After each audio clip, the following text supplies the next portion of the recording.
আসসালামু আলাইকুম রহমতুল্লাহ।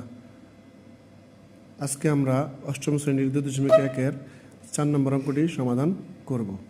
বার্ষিক মুনাফার হার 10.50 টাকা হলে 2000 টাকার 5 বছরের মুনাফা কত হবে? এখানে অনেক তথ্যগুলো দেওয়া আছে। মুনাফার হার দেওয়া আছে, আসল দেওয়া আছে, সময়টাও দেওয়া আছে।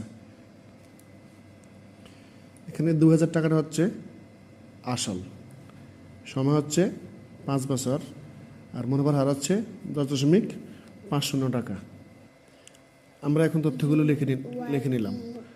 আসল পি ইকুয়াল 2000 টাকা, মুনাফার হার আর ইকুয়াল 10.50 টাকা, সময় এন ইকুয়াল টু 5 বছর। আমরা এখন খুব সহজেই মুনাফা নির্ণয় করতে পারবো। মুনাফার সূত্র হচ্ছে I equal P R N. আমরা এখন মানগুলো বসিয়ে নিলাম। মানগুলো বসানোর পর আমরা 0 0 কাটতে পারি, তারপর গুণ করলে 1050।